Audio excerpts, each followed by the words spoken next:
कहिड़ी मसावात हेठि ॾिनल ग्राफ में एक्स ऐं वाई जे ॻंढापे खे ज़ाहिर करे थी।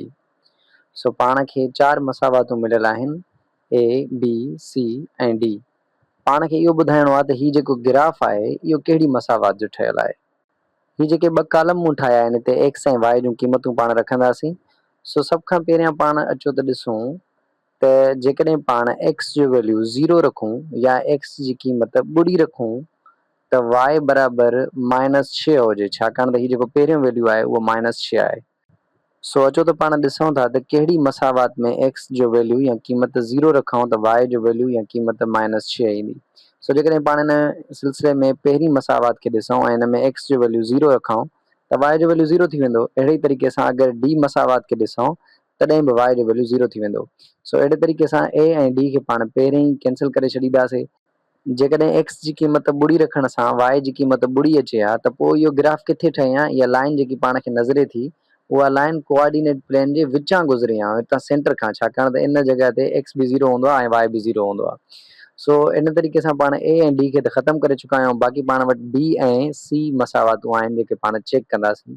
जेकॾहिं बी ऐं सी मसावात में एक्स जो वैल्यू ॿुड़ी रखूं त वाई जो वैल्यू -6 ईंदो। सो पहिरीं जेकी कंडीशन आहे उहा त प्रूव थी वई, उहा साबित थी वई। साॻी लाइन में अॻिते हली करे जेकॾहिं पाण हिन पॉइंट खे ॾिसूं जिथे y बराबरि आहे 4 जे ऐं x बराबरि आहे 6 जे। सो उहा कहिड़ी इक्वेशन आहे जंहिंमें पाण x जो वैल्यू रखूं 6 त y जो वैल्यू अचे 4। सो हाणे पाण सेकंड कंडीशन या ही पॉइंट प्रूव कंदासीं त पाण खे ख़बर पइजी वेंदी त कहिड़ी इक्वेशन या कहिड़ी मसावात हिन लकीर खे साफ़ ज़ाहिर करे थी। सो अचो त बी खे चेक कयूं सभ खां पहिरियां। सो बी खे जेकॾहिं पाण चेक कयूं त y बराबरि छाजे आहे 3/5 x - 6। सो x जी जॻह ते पाण खे छा रखिणो आहे 6। सो जेकॾहिं पाण हिते ईअं कयूं, हिनखे लिखूं 3/5 ज़रबिया 6 - 6। सो हिनखे जेकॾहिं मां अॻिते हल कयां त 6 × 18 ऐं 18/5 ऐं -6।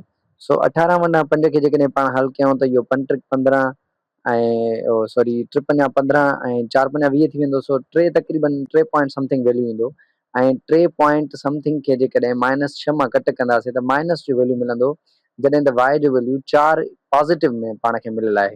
सो इन जो मतिलबु त इहा इक्वेशन ग़लति साबित थी वई।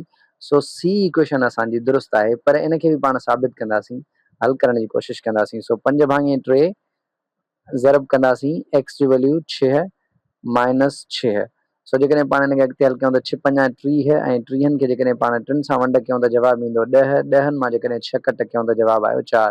सो y जो वैल्यू 4 आहे। इन जो मतिलबु इहो थियो त सी इक्वेशन अहिड़ी इक्वेशन आहे जेका हिन ग्राफ खे ज़ाहिर करे थी।